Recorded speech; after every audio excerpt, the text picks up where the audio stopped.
ونصلي ونسلم على سيدنا وحبيبنا وشفيعنا رسول الله محمد صلى الله عليه وسلم صاحب الخلق العظيم وعلى آله وصحبه أجمعين وعلى التابعين وتابعيهم بإحسان إلى يوم الدين. يا واهب الإنسان أسباب الهدى يا من بحمد العالمين تفرد لي عند بابك يا إلهي دعوة فيها رجاء العمر جاء مجسدا أنت الذي ما خاب عندك سائل أيكون بابك دون سؤالي موصدا الله سؤالي وكل توسلي يا خالقي أني أرافق في الجنة محمدا صلى الله عليه وسلم. أما بعد وقال تعالى وإنك لعلى خلق عظيم وقال صلى الله عليه وسلم إنما بعثت لأتمم مكارم الأخلاق. Alhamdulillah, pada malam ini adalah Lailatul Ijtima' min kullil majalis Lissufiyin majalis, majlisul zikir, majlisul qasidah, majlisul hadrah, majlisul salawat, majlisul ilm, majlisul maulid. Wa hadhihi al-lailah ijtima'u kullil majalis. Pada malam ini, kalau secara tasawuf dinamakan malam ini malam ijtima', karena kegiatan sufi setiap saat dia punya majelis. Ada majelis zikir terpisah, majelis selawat terpisah, ada majelis qasidah, dia duduk untuk qasidah saja, dia duduk untuk selawat saja, dia duduk untuk zikir baik secara jamaah atau secara individu, dia duduk untuk khalwah, dia duduk untuk muzakarah, dia duduk untuk qiraatil Quran, dan dia duduk untuk menuntut ilmu. Maka pada malam ini adalah Lailatul Ijtima', malam semua majelis dijadikan satu. Itu tradisi orang-orang sufi berabad-abad. Apabila ada orang kumpul banyak, maka diselenggarakan majalis atau al-ijtima'. Bukan hanya satu, bukan. Itu tradisinya. Dan macam-macam tergantung pimpinan tarikatnya. Karena pimpinan tarikat mujtahid di dalam madrasahnya. Kita tidak boleh membuat-buat sendiri kecuali mengikuti mereka. Karena setiap majelis ya, fihi nur. Karena bagi mereka adalah wirid. Apa wirid itu? Wirid itu adalah amalan yang diulang-ulang plus karena Allah saja. Jadi bukan hanya diulang-ulang, tapi tidak karena Allah, dan bukan karena Allah dan tidak diulang-ulang. Kata wirid itu maknanya dua, diulang dan dilakukan karena Allah. Karena itu merupakan amalan at-tasawuf. Namun untuk apa semua itu dilakukan? Untuk mendapatkan akhlak. Wirid-wirid itu yang diamalkan oleh orang sufi untuk mendapatkan akhlak. Karena Nabi diutus untuk mendistribusikan akhlak. Yang memberikan akhlak Allah. Contohnya Nabi. Laqad kana lakum fi Rasulillahi uswatun hasanah. Bagi kita punya uswah yang hasanah, yaitu Rasulullah SAW. Jadi itu tujuannya. Di majelis sufi itu sebenarnya, ini sebenarnya yang sebenarnya. Kenapa saya katakan sebenarnya yang sebenarnya? Karena ada orang yang menisbatkan kelompoknya dengan tasawuf, tarikat, tetapi ketika melakukan zikir menyalahi ya, manhaj tarikat. Ketika menggelar zikir, tidak ada zikir yang dibaca untuk dunia. Kalau mau minta dunia silahkan, dia dengan Allahnya masing-masing, berdasarkan keperluannya, doanya tersedia dalam Al-Quran dan hadis. Kita bicara tentang manhaj tasawuf atau yang dikatakan wirid. Itu tidak ada kumpul doa semoga kaya, nggak ada. Semoga kawin lagi, itu mungkin ada itu. Nggak ada dunia, walal jannah, dan tidak ada surga. Allah wabas. Karena wirid yang diinginkan warid minallah, ma yaridu minal qalbi minallahi min nurihi ila qalbi. Cahaya yang diharapkan datang dari Allah ke dalam hati kita. Itu yang dilakukan di majelis-majelis mereka. Nah, karena majelis sufi itu bukan majelis mutabarriki, ya, ngalap berkah. Ujung-ujungannya supaya usahanya maju, supaya ya, tanpa diminta Allah memberi. Jadi jangan meminta sesuatu yang memang sudah Allah pastikan. Kalaupun kita meminta, bukan meminta, Allah tidak bakhil sehingga diminta. Apalagi memberitahu mah kita perlu. Pugu yang bikin kita perlu itu Allah. Ketika kita doa pun menunjukkan bahwa kita perlu kepada Allah. Itu adab mereka. Makanya mereka punya qasidahnya. Qad kafani ilmu rabbi min su'ali wa ikhtiyari wa du'ai wa ibtihali syahidun li iftiqari.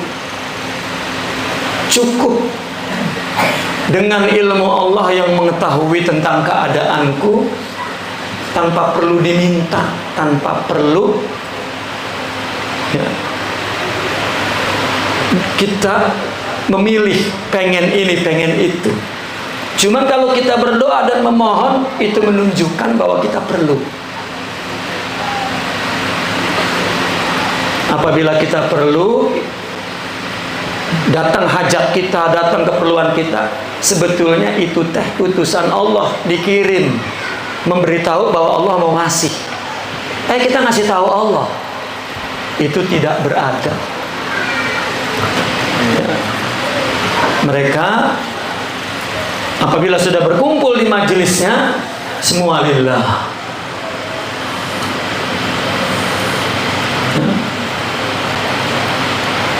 Maka kalau kita ngajak atau bikin majelis supaya kaya, banyak Pak yang hadir tuh.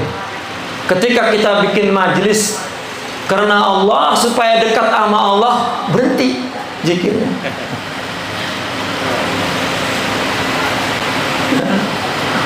Dan itulah tasawuf.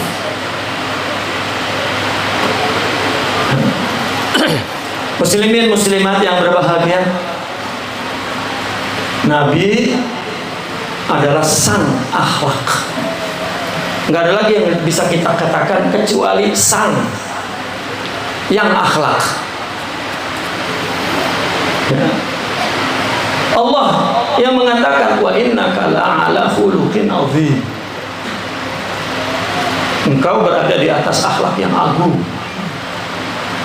Dan para sahabat menyaksikan. Qala Sayyidina Anas radhiyallahu anhu, kana an-nabiy sallallahu alaihi wasallam ahsanan nasi khuluqan. Nabi adalah orang yang paling baik akhlaknya. Nah, dia pemiliknya. Bahkan salah satu istrinya, Sayyidatuna Safiyah, beliau mengatakan, ma ra'aitu ahsana khuluqa min Rasulillah sallallahu alaihi wasallam. Dan bininya yang lain juga, Sayyidatuna Aisyah juga mengatakan khuluquhul Quran. Akhlaknya adalah Al-Quran. Maulid, haul, atau kumpulan zikir jamaah, itu yang bikin adalah orang sufi, Pak. Bapak pergi ke Arab dah, di mana asal datangnya Islam di sana, tanyakan Syekhuna, nggak ada. Kayak kita, meriah, tahu meriah, majlis zikir di mana-mana. Ya. Iya, itu karena tradisi tasawuf telah masuk ke dalam adat kehidupan sehari-hari. Itu hebatnya Nusantara.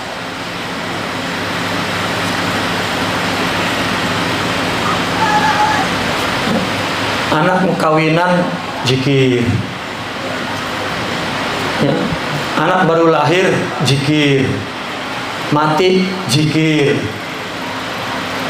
pas kawin lagi aja sepi, nggak ada zikir. Kalau ketahuan,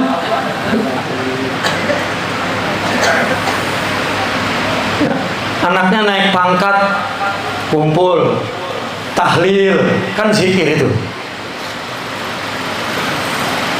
Bupati menang, tahlil. Lurah menang, tahlil. Presiden menang, tahlil. Gak ada, Pak, di Arab itu.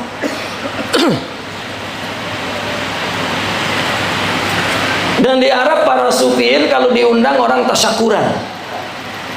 Yang namanya tasyakuran kan bersyukur, gembira. Qasidah, Pak, dia mah. Kami mengikuti para suyuh di Arab. Diundang mereka karena ada orang naik pangkat misalnya. Diundang, kita santri. Ya kan, apa qasidah? Qasidah lalu baca kitab, doa, selesai. Karena dirasakan itu lebih bermanfaat.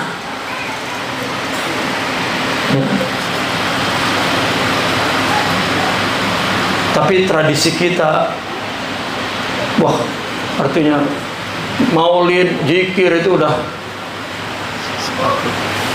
apa kata, dulu ada lurah di Kosambi itu, puyeng dia ngelihat ibu-ibu maulid mulu, akhirnya katanya maulid taimulak. Saya juga nggak tahu artinya itu apa tuh. Maaf, kalau tadi kotoran itu ke air, terus airnya apa namanya, ngulek, kotorannya masuk ke situ. Jadi maulid nggak berhenti di mau, jadi udah kayak ya. Namun orang sufi tetap dengan tradisinya, meskipun itu menjadi masyarakat, itu jadi takalid, jadi tradisi. Mereka adalah orang-orang yang mutabarikin. Mutabarikin itu Pak, cari berkat. Habis acara pada ngambrek, diangkat bawa pulang. Itu namanya berkat. Ngambrek diangkat. Kan kalau dulu mah orang tahlilan selamatan makanannya terdepan kan, diambrek. Ntar masing-masing pada ngangkat bawa pulang, itu berkat katanya. Ya. Dan sufilah yang membuat, yang menciptakan keadaan itu. Dan mereka pula yang bertanggung jawab untuk menghidupkan rohaninya agar tidak menjadi tradisi. Karena ada adabnya, ada caranya. Hatta zikir bilangan itu pun ada adabnya. Bukan asal kepengen dan membuat tradisi. Dan itulah hebatnya orang Nusantara. Luar binasa.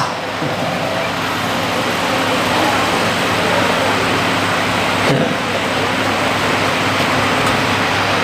Zikir di mana-mana zikir. Illallah, la ilaha illallah, la ilaha illallah. Masjidnya jelek kagak dibangun. Pulang bawa berkat. Illallah, la ilaha illallah. Pemuda pada mabok kagak dididik.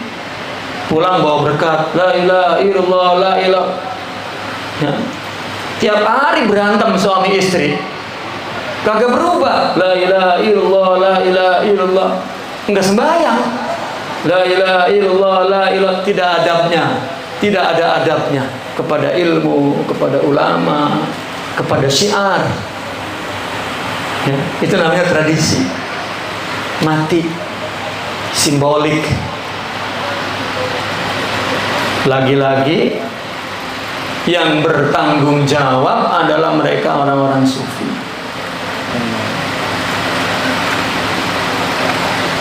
Saya menyaksikan Pak, ada orang benci sama tarekat, tapi maulid jalan terus.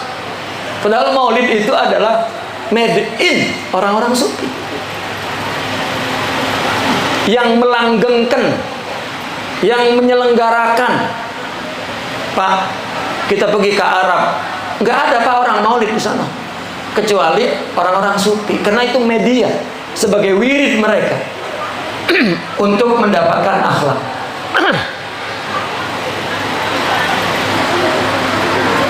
Itu perempuan pada ngomong baik itu, sepi-sepi. Yang ngomong terus saya keluarin dari majelis. Sepi.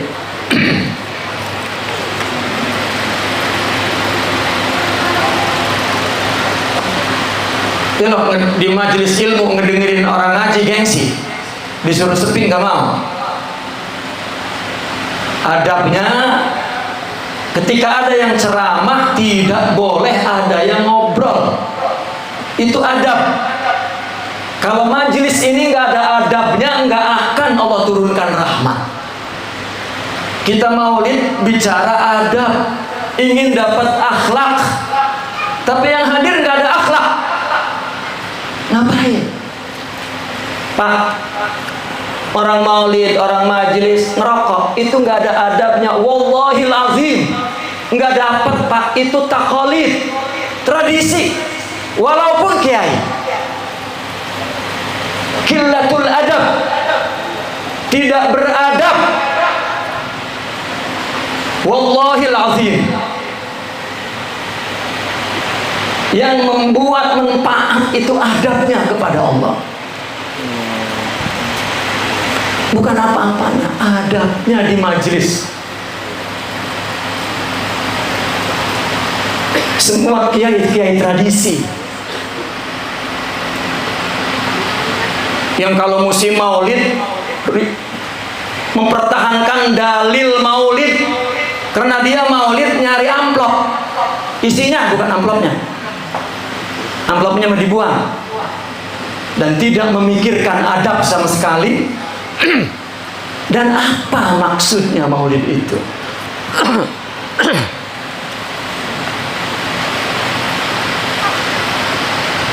Dalam kesempatan ini saya ingin menjelaskan tentang akhlak, karena memang majelis maulid itu majelis akhlak. Kita bikin maulid untuk mendapatkan akhlak.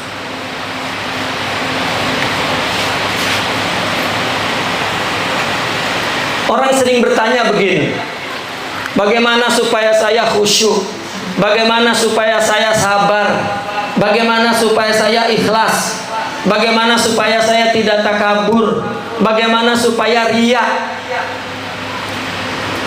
Itu pertanyaan yang sama sekali tidak tahu maknanya. Kalau nanya bagaimana sholat, ada jawabannya. Mula-mula salam, takbir diakhiri salam. Isya, dohor, asar 4 rakaat, maghrib 3, subuh 2. Ada. Bagaimana caranya haji? Ada prakteknya. Karena yang ditanyakan adalah amal zahir. Yang ditanyakan tentang perbuatan nyata. Maka ada komposisinya, ada caranya, ada tertibnya. Tapi ketika ditanya bagaimana musabar, paling jawabannya kalau musabar ada secara psikologi, latihlah sendiri supaya sabar. Sabar itu a'malul qulub, yaitu ruh, dan bukan perbuatan fisik nyata, dan tidak ada caranya, Pak. Ulama sufi hanya Imam Al-Ghazali yang menjawab secara ilmiah ketika ditanyakan bagaimana khusyuk, karena beliau seorang yang mempunyai teori dalam menjelaskan ilmu, dikenal punya teori bayan akli. Dia logikakan semua agama itu, sehingga bagaimana khusyuk dijawab begini, itu tidak bisa dilakukan. Bukan bagaimana tawaf, mula-mula dari Hajar Aswad, niat, lalu keliling 7 kali, bacaannya begini, setiap di Hajar Aswad membaca ini kan terang nyata. Bagaimana ihram, caranya begini dan seterusnya. Bagaimana supaya kita jangan riya? Sembayang di gelap malam, di kamar, ngunci pintu, matiin lampu, gelap sendirian, pakai kacamata hitam, sejadahnya hitam, tetap, Pak, dia riya sama diri sendiri. Buset deh, khusyuk bener gue ya, rajin men gue didewekan. Tidak bisa, tidak ada caranya.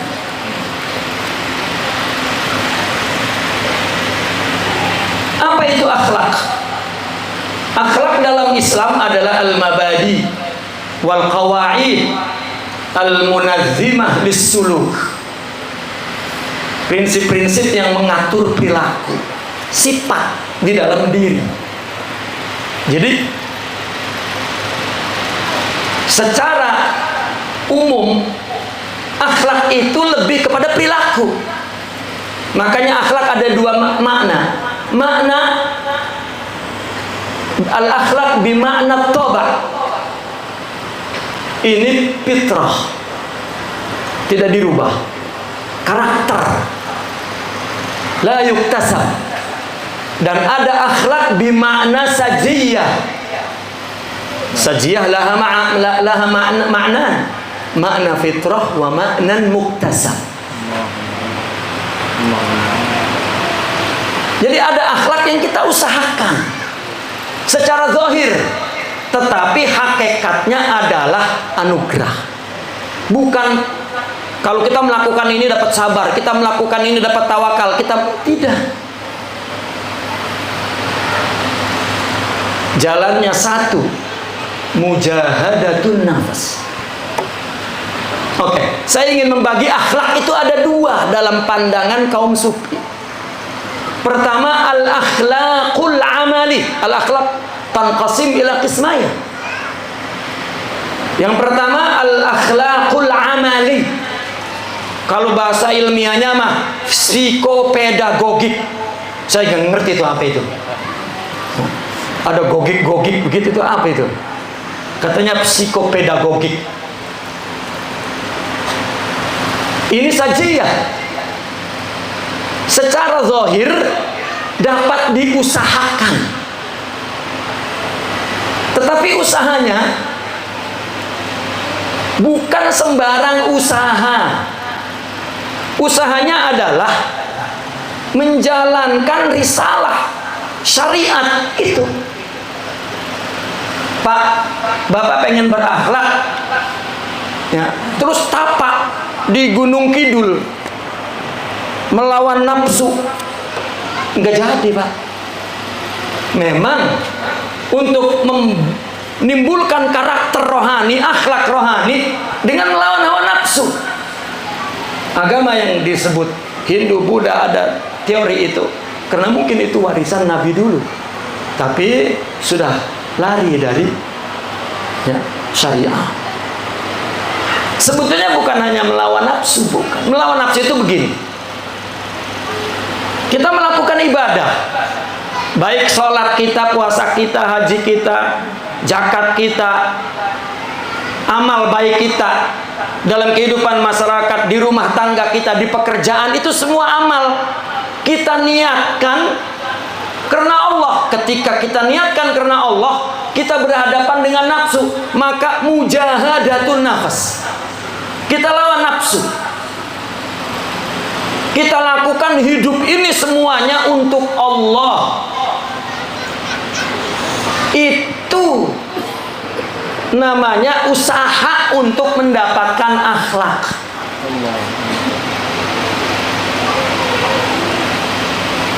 Maka akhlak yang pertama ini akhlak yang bersifat praktis, yang lebih dilihat kepada perilaku. Ini akhlak pertama yang harus dimiliki oleh orang. Dan ini tidak dapat membaca.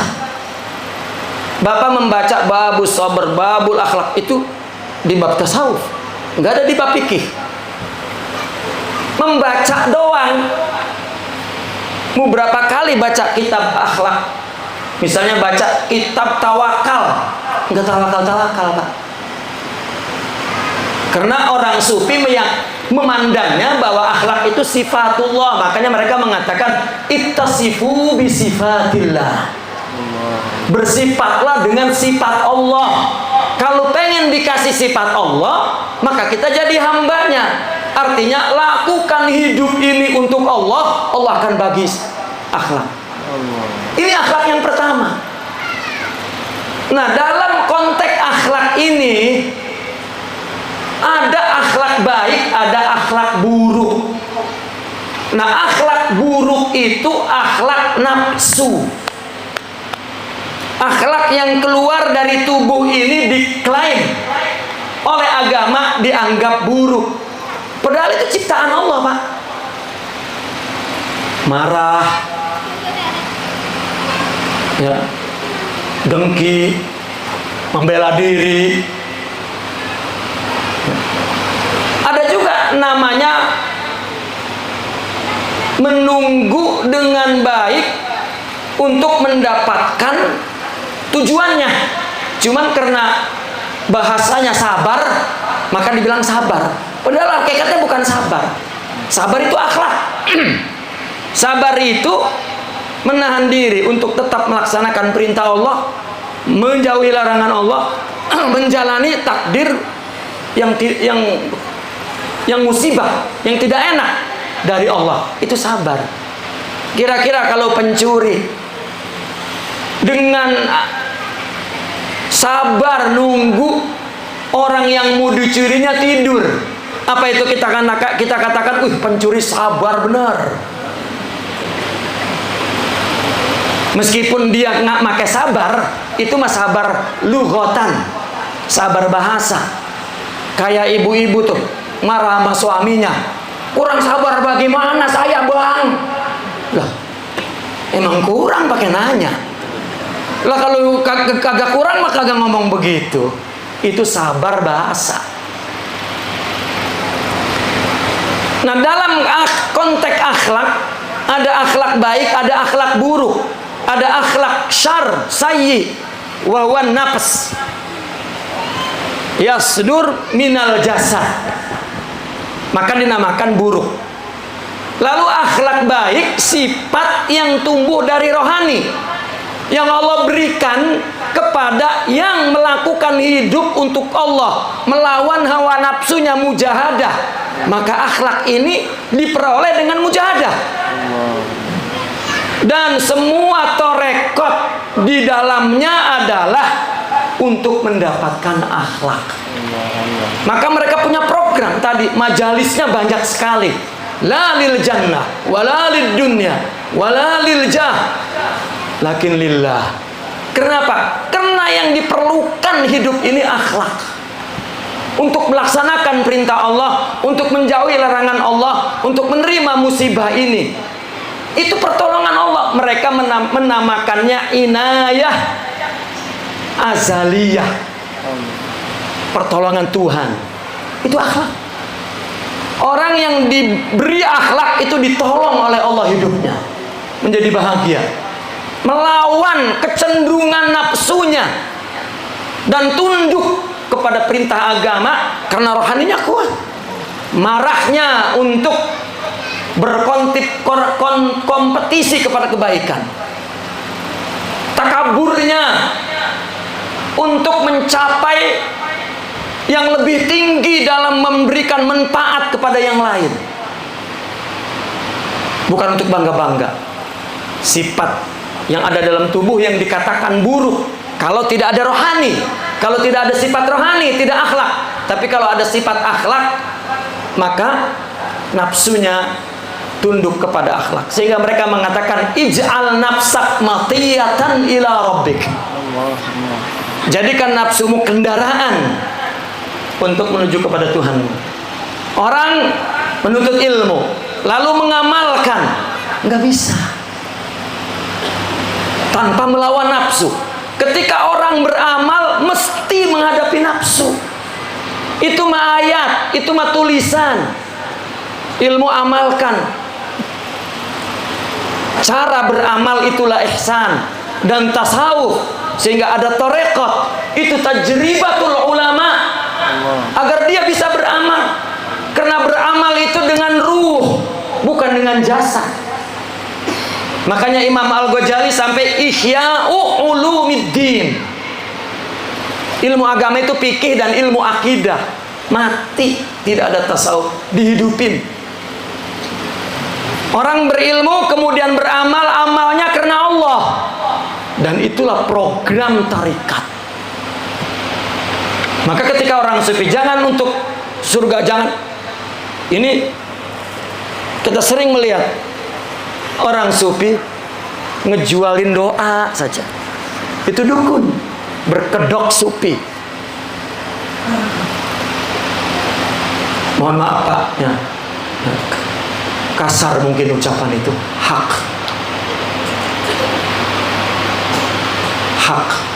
Jangankan tasawuf Pak, orang di amal fikih aja sudah takalid, sudah jadi tradisi. Jadi akhlak yang pertama adalah akhlak ada baik, ada buruk. Buruk dari nafsu, baik dari ruh. Kalau nafsu itu udah jadi. Kalau nafsu udah tersedia. Nih anak kita perempuan kecil ya, kelihatannya sama kita bandel, nggak mau nerima, kurang sabar, marah-marah, merugul, ya nggak mau perhatiin orang ngoh sama apa baik.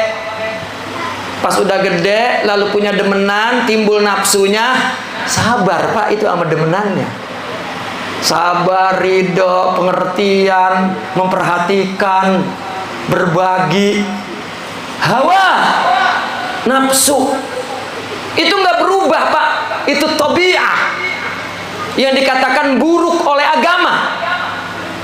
Itu tabiat. Nanti kalau punya ilmu, nuntutnya, menyebarkannya untuk nafsu, li ahwaihim wa syahawatihim. Dia beramal jadi ulama, li ahwaihim, li anfusihim, la li nufusihim. Kalau tidak ditazkiyah, ditasfiyah. Ini saya cuma ngikutin kitab Ihya saja. Itu baru Ihya tuh. Bagaimana kitab-kitab yang lain?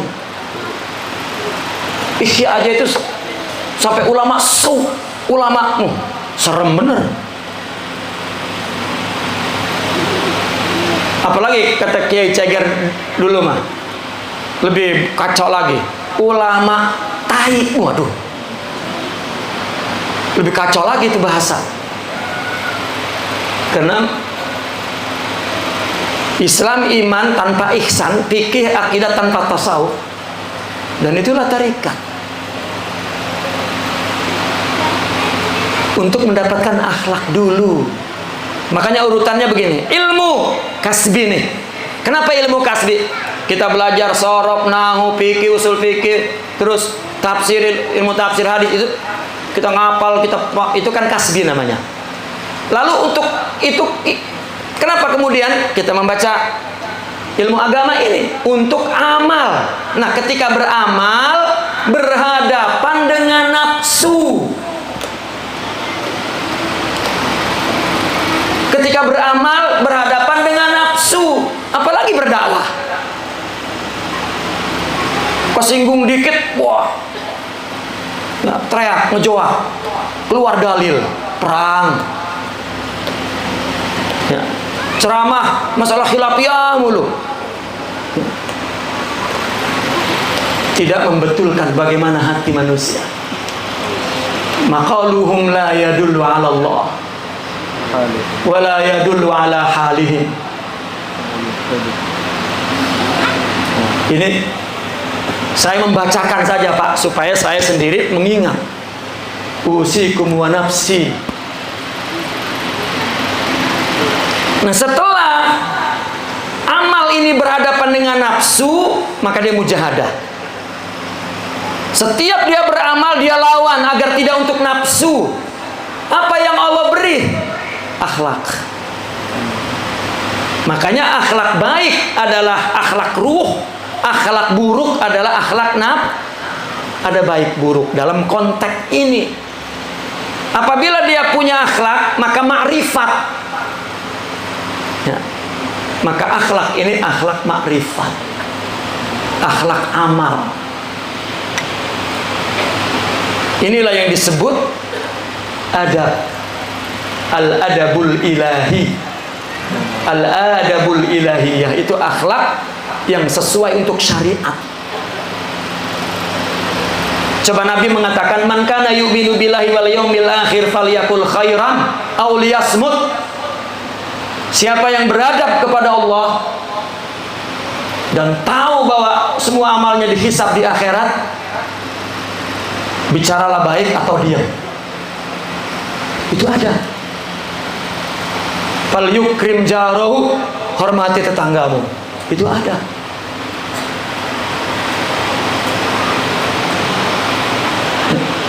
Jadi ilmu kasbi, amal. Kemudian mujahadah kepada nafsu, timbul sifat-sifat mulia, makom. Namun mereka menyebutnya hal. Apa? Memberikan satu situasi di hati. Karena akhlak itu menciptakan satu suasana di hati. Orang yang punya sabar, punya rasa suasana sabar itu selalu lega, selalu enggak sempit, enggak puyeng, enggak rumpak, enggak sumpah, enggak kecewa, enggak merana, enggak duka. Dan semua ada tapi mampu dikendalikan dengan sifat-sifat itu maksudnya. Karena itu sifat nafsu. Nah maka apabila semua punya akhlak daripada amal mujahadah ini, dengan riyadhah, khalwah, suluk, zikir, maulid, qasidah, hadrah, li ajlillah, fihi nur, untuk mendapatkan akhlak. Itu tujuannya. Nanti ma'rifat. Nah disinilah untuk berakhlak, kata Imam Al-Ghazali versinya, ma'rifatun nafs li ma'rifatillah, man arafa nafsah faqad arafa rabbah. Itu akhlak. Melawan nafsu, nanti dia tahu bahwa dia ibadah tadinya untuk Allah dan kemudian karena Allah dan kemudian dengan Allah, dengan sifat-sifat yang ada di rohani. Jadi orang yang mempunyai al-akhlakul karimah, setelah dia ma'rifat, maka timbul mahabbah. Setelah timbul mahabbah, maka dia syuhud kepada Allah. Setelah syuhud dan mahabbah, maka timbul al-akhlakul ghaibi. Kalau dalam ilmu filsafatnya dikatakan moral metafisik.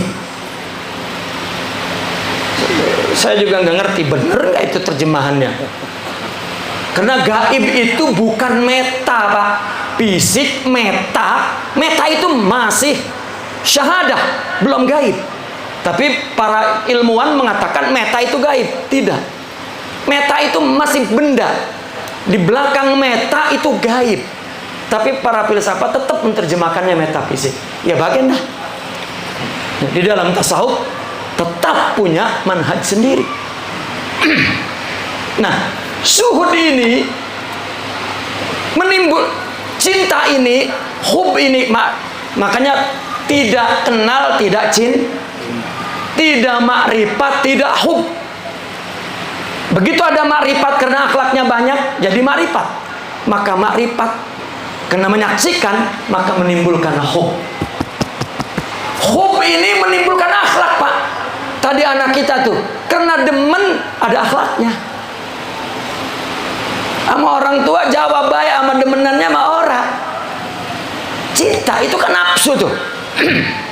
Hubbullah, ada akhlaknya. Nah ini akhlak yang kedua nih Pak nih. Namun orang filsafat mengatakannya akhlak yang pertama al-akhlakul amali, akhlak yang kedua al-akhlakun nazari. Itu dirasa ilmiah, monggo.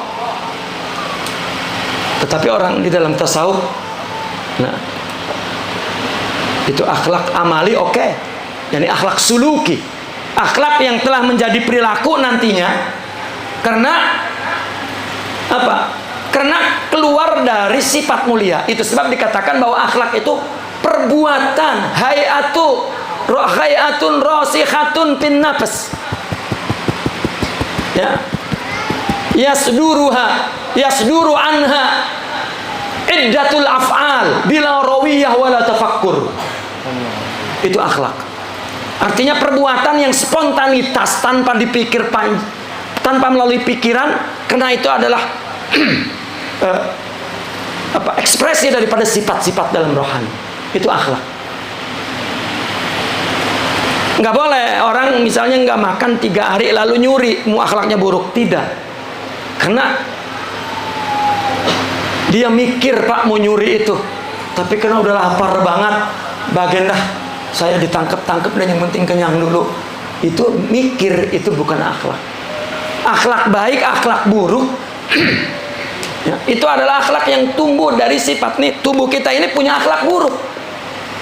Ya, maka tumbuh tanpa dipikir panjang. Tetapi kalau apabila akal memimpin kepada syariat, maka jadi baik. Tetapi bagi tasawuf belum tentu tujuannya untuk Allah atau untuk apa. Meskipun kelihatannya sholat, kelihatannya nuntut ilmu, kelihatannya ngaji, kelihatannya ngajar, kelihatannya untuk apa? Kalau dia untuk Allah itu bukan di pikiran, tapi rasikh fin nafas. Di dalamnya ada ma'arif. Itu didapatkannya bukan ngaji, bukan membaca, tetapi qudwah kepada guru. Punya guru. Makanya nafsu itu cenderung ngaji juga kepada sesamanya, tidak mau duduk kepada guru. Hawa, nafsu. Dan itu berabad-abad perilaku tulabul ilm seperti itu. Karena hawanya mati jika ada guru dan nafsu nggak mau, maka tidak cenderung begitu.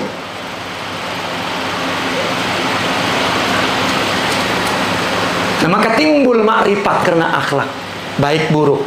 Apabila ma'rifat, syuhud, timbul cinta. Ya kalau kenal kan nyaksiin hidungnya, matanya, indahnya, baru dia cinta. Dari cinta timbul akhlak. Al-hub, al-akhlaqu minal hub, la yanzuru syarr fil wujud, kullu khair, walau kana iblis, wal kafir, wal hayawan. Dan itulah orang-orang yang mutahaqqiqin, wasilin, akhlak raqiyah, aliyah. Tidak ada syar, yang ada khair. Maka akhirnya ma'rifat, wihdatul ma'rifat wal wujud, wihdatul wujud. Itu konsepnya, bukan filsafat yang macam-macam. Jadi hub yang dari akhlak yang dari hub ini tidak ada lagi syar. Kalau al-akhlaqul ula, al-akhlaq yatartabit bil mujahadah was-suluk war-riyadah, ini akan mendapatkan ma'rifat. Ini ada akhlak sayyi, syar, ada akhlak hasan, khair, akhlak buruk, nafsu, syar, akhlak baik, ruhani. Tetapi ini keluar dari mujahadah, dari ibadah pertama kita. Tetapi apabila dia sudah punya akhlak, sudah ma'rifat, dan ibadahnya sudah dilakukan dengan rohaninya, timbul hub. Apabila hub, maka tidak ada lagi syar. Wa syar indahu aradi wal aslu fil wujud wa khair. Apa yang Allah ciptakan bi hikmah wa fihi rahmah, wal hikmah rahmah wal rahmah rahmah. Dan itu sebab dia tidak lagi melihat ada yang buruk, tidak lagi melihat ada yang jahat. Orang ngehina aja makin kasihan, makin cinta. Dan itu pahala bagi saya. Enggak prediksi orangnya, karena kulla yaumin huwa fi sya'n. Itu urusan Allah. Itu bukan ngomong. Mereka itu memang akhlaknya, adabnya, itulah dinnya. Makanya mereka mengatakan innal hubba huwa dini. Ya, cinta itulah agamaku. Mereka agamanya sholat, puasa, amal zahir, li ajlin nafs wal hawa wal akhlaq. Jadi orang jika tidak pernah membetulkan dengan mujahadah melawan nafsunya, meskipun alim kabir, laisa lahu akhlaq wala adab. Makanya lihat maulid. Mereka maulid itu punya siapa? Untuk apa? Karena tradisi ya, iya. Tapi tidak jika maulid itu ada guru sufi. Tidak ada. Lihat maulid yang ada guru sufi. Aswa'i. Ya. Sama gangster. Majelis ini tidak ada harganya. Kotor. Ya. Pahala jangan ditanya, Pak. Kita datang ke sini duduk apa? Ya, main gaplek gitu di situ, kalau sambil baca Quran ada pahalanya. Yang penting jangan taruhan. Ini selera mereka. Tapi sufilah, karena bukan untuk pahala. Pahala itu limpahan Allah. Yang kita perlukan pertama adalah inayatullah, pertolongan Allah. Hakikatnya syariat, agar syariat itu kita lakukan dengan Allah, dengan pertolongannya, dengan rohani, maksudnya dengan sifat-sifat yang ada di rohani. Akhlak itu sebabnya mereka mengatakan ma akhadnal ilma minal aura wala minal qili wal qal walakin min ahli al azwaq wa khidmati ahli al kamal. Ilmu ini tidak dari kertas, bukan karena membaca, tetapi dari ahli zauq dan berkhidmat kepada ahli kamal. Bas, harga mati menurut mereka. Jadi kita mengadakan ini ijtima. Ya. Karena ibu-ibu maulid itu udah kepuyengan maulid sehari 3 kali kayak minum obat, sampai udah nggak ada harganya. Jadi tradisi, iyalah. Tetapi ketika Al-Fakir diundang, meskipun ibu-ibu itu udah maulid yang ke-700 kali, ya, ketika saya diundang tetap kita jaga akhlak. Kalau enggak, ya bodoh amat sama yang lain, begitu. Tapi sebenarnya bukan karena ada saya terus sepi. Itu juga salah, adat yang salah juga. Tapi mengajak orang untuk tidak mengubah level dakwah yang elit itu, tidak diturunkan kepada selera awam, tapi angkat mereka untuk naik kepada selera yang tinggi. Coba, agama saking tradisinya, kalau kita ngomong Nabi, itu kan Nabi, lalu terus mau nyontoh siapa? Kagak bakal sama nyontoh itu. Apalagi kalau kagak nyontoh mah, itu jahil, itu adat. Ya. Jadi akhlak ada 2, ada akhlak al-amali, ada akhlak al-ghaibi. Akhlak yang amali timbul dari ma'rifat. Ya. Kalau akhlak yang ghaibi, syuhudi, timbul dari hub. Kalau akhlak amali suluki, itu fihi khair wa syar, asyar minan nafs wal khair minar ruh. Caranya, lakukan tubuh ini, ya, untuk berletih-letih melakukan perintah Allah dalam hidup ini sesuai dengan syariah, lillah, lawan hawa nafsu, maka Allah akan bangun rohaninya. Itulah binaul insan, takwinu saksiyah, atau apalah istilahnya, membangun ruhaniyah, membangun rabbaniyah, membangun muhammadiyah, membangun banyak istilah itu. Akhirnya semua sifat tubuhnya, nafsunya sudah dikawal dengan sifat rohaninya. Itulah akhlakul karimah. Karakter itu tidak berubah, tapi sudah tunduk dengan perintah rohani. Apabila timbul hub, maka timbul akhlak. Ini akhlak yang raqiyah, aliyah, laisa fil wujudi syarr, anna syarra aradi wa kulluhu khair, fihi wa rahmah wa huwa rahmah kullu.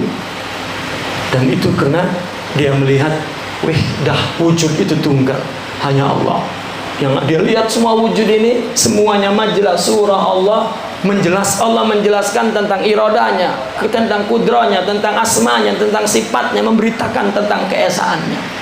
Dan dia menerima informasi itu dengan hub itu, maka dia beradab meskipun kepada orang berdosa. Seorang syekh ulama, Syekh Badruddin Al-Hasani di Syam, dia selalu datang kepada orang itu siapa? PSK. Mendatangi tempat PSK, apa dia bilang? Ya, doakan agar dosa saya diampunkan oleh Allah dengan sebab takdir yang Allah berikan kepadamu sebagai PSK. Itu akhlak yang nggak bisa ditiru. Itu ibaratnya itu permainan orang dewasa. Kalau kita ketiru, jatuh, kecengklak, patah bisa. Ya, nggak bisa ditiru. Namun kita perlu tahu bahwa ada akhlak yang tinggi, akhlak yang hub, yang selalu melihat semua baik. Itu sebab ya, dia mengatakan al-insaniyah muqaddamun minat tadayyun. Dan mereka lah para aulia Allah. Ya. Makanya kita dengar cerita wali ama binatang, ama anjing, ama orang kafir, itu akhlak mereka. Kita nggak bisa niru. Kita mah akhlak amal aja nggak punya. Ya. Apa yang kita lakukan lil ahwa, ya. Meskipun menjadi pimpinan ulama, menjadi pimpinan ya, organisasi Islam, mau menjadi syaikhus suyuh, alim al-ulama lah ya. Tetap sahabat dulu nggak ada tuh dikenal wala faqih wala mufassir wala muhaddis, tetapi al-alim billah. Ketika Sayyidina Umar wafat, apa kata Sayyidina Ibn Mas'ud ya, 1/9 dari ilmu hilang dengan matinya Sayyidina Umar. Maka sahabat mengingkari, apa kamu bilang 1/9-nya? Kamu tidak melihat sahabat fulan, sahabat fulan, sahabat fulan, sahabat fulan. Masih ada.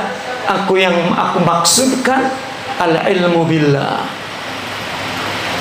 ya, adalah akhlak kepada Allah. Maka tauhid juga ada tauhid akal dari membaca dalil. Ada tauhid ma'rifat dari akhlak mulia. Ya, ini yang disebut yang pertama tauhid irodi, itu tauhid burhan dalil. Yang kedua tauhid syuhudi, ini tauhid apabila dia sudah ma'rifat. Yang terakhir tauhid wujudi, dia melihat semua wujud adalah suratul haq dan mereka beradab kepada semua, walaupun kepada orang yang bermaksiat. Ya. Kita tidak tahu, itu urusan Allah, kita nggak ikut campur. Lalu berdakwah itu pahala kita. Jangan ini bocah diajarinnya masih bader baik, kapan tobatnya ya? Jangan dimikirin tobatnya, Pak. Nah, emang kita yang bikin tobat, bini kita, anak kita, ya, hatinya semua di tangan Allah. Kita gantungkan ke Allah, Allah rubah mereka. Makanya ada wali di sini nih. Kalau bininya bader, nggak pernah dimarahin. Bini yang melawan bader nggak pernah dimarahin. Ya. Hatta naik kudanya tiba-tiba binal, nggak dimarahin. Dia turun, berhenti, dia ikat, dia sembahyang. Ya. Dia menghubungkan kepada ya Allah, itu bini saya atau kuda saya susah banget dikendaliin, bader banget. Kan hati saya, hati dia di tangan engkau. Cuma engkau yang merubah. Saya nggak tahu apa saya kurang sabar atau emang bini yang bader banget. Kedua-duanya, kalau saya yang kurang sabar, tolong saya. Kalau bini yang bader, kendaliin hatinya. Nah, emang siapa yang mengendaliin? Kita kayak ngendaliin dia kagak bisa. Bagaimana mau ngendaliin bini? Apalagi 3 mah bininya. Aku panting bleger pada puyang. Ya. Sama bini yang ngeliat laki enak banget ngelihatnya. Coba kalau ngelihat Allah, cakep Allah. Nah, makanya Pak, orang sufi ketika menghadapi kehidupan dengan akhlak-akhlak itu, dia tidak melihat ada rintangan di luar, tidak ada. Tidak ada AGHT, ancaman, gangguan, hambatan. Ini saya mah pernah ngikutin P4 dulu Pak. Zaman P4, karena memang nggak ada P4. P berapa sekarang Pak? Ada AGHT. Tantangan. Nggak ada Pak bagi orang sufi. Mereka mengatakan ancaman, gangguan, tantangan, hambatan, nafsu. Nggak ada. Nggak ada ini. Hambatan secara psikologi, secara sosiologi, secara politik, secara ekonomi, secara apa baik, nggak ada Pak. Udah dilewatin semua itu. Itu nggak ada apa-apa kalau nafsunya sehat. Mau miskin kek, mau tekanan psikologi kek, mau di sosialnya, waduh, yep. Masyarakatnya ada kesenjangan sosial apa ge, nafsunya sehat mah aman. Itu sebab mereka mengatakan sahih aqidatak wa zakki nafsak. Bas, selesai urusan problematika apapun yang di luar. Maka tadi itu qasidah semua nyanyinya bahagia. Ya. Itu qasidah semua, itu semua luahan adabul hub atau akhlakul hub, semua sa'adah, semua khair. Ya. Itulah akhlak. Jika orang bicara akhlak di luar ini, akhlak lughatan, akhlak adatan, akhlak hawa, ada. Karena akhlak itu mana akhlak sajiyah, tabi'ah, ada, din, itu juga akhlak. Tapi akhlakul din inilah akhlak amali. Yang Nabi katakan di sini. Bukan di tradisi. Anak jalan di depan orang tua, di depan ulama. Tapi begitu lewat, itu anak itu kan nggak keluar dari sini. Itu kan adat. Kalau bukan tua mau udah saya guamplang coba. Saking ge, kan nggak ada akhlaknya itu. Lah, ini kias standarnya akhlak itu syariah. Kalau bukan hakikat, kalau hakikat memang nggak ada syar. Ya. Yang ada kita beribadah untuk menjalani syariah, negur, ngajar, nasihatin, tidak ada benci. Kena hub mana ada benci? Kalau ada benci bukan hub. Dan kita perlu kepada hub untuk bahagia, karena hanya cinta yang bisa melahirkan bahagia. Kalau cintanya kepada abadi, bahagianya abadi. Tapi kalau cintanya kepada fana, maka cintanya fana. Kemesraan mereka tidak akan pernah berlalu. Tetapi kalau tidak punya akhlak, pasti berlalu. Dan diombang-ambingkan oleh apa yang ada di luar, padahal di luar ya, berjalan dengan kehendak Allah. Nggak ada urusannya dengan kita. Nafsu kita aja yang rusak. Lah nggak pugu-pugu kita ngeliat orang, misalnya ngomong sombong, kita jadi orang ya bating. Lah apa emang? Kayak nggak punya apa sifat begitu? Nggak nyadar karena tidak punya akhlak. Ya. Baiklah, bapak-bapak dan ibu-ibu, itulah akhlakul karimah. Ya. Itulah wirid yang dilakukan oleh orang sufi untuk mendapatkan warid, akhlak amali, akhlak suluki, akhlak din, akhlak syariah, dan kemudian akhlak yang tingkat tinggi, hakiki, ilahi, hubbi. Ya, itulah akhlak para anbiya wal mursalin wal warisina minal awliya wal muhaqqiqin. Itulah yang dapat Al-Fakir sampaikan pada kesempatan kali ini. Semoga ada manfaatnya Allah mudahkan agar kita paham, Allah mudahkan juga dapat mengamalkan. Aku qauli hadza wa astaghfirullah li wa lakum. Assalamualaikum warahmatullahi wabarakatuh.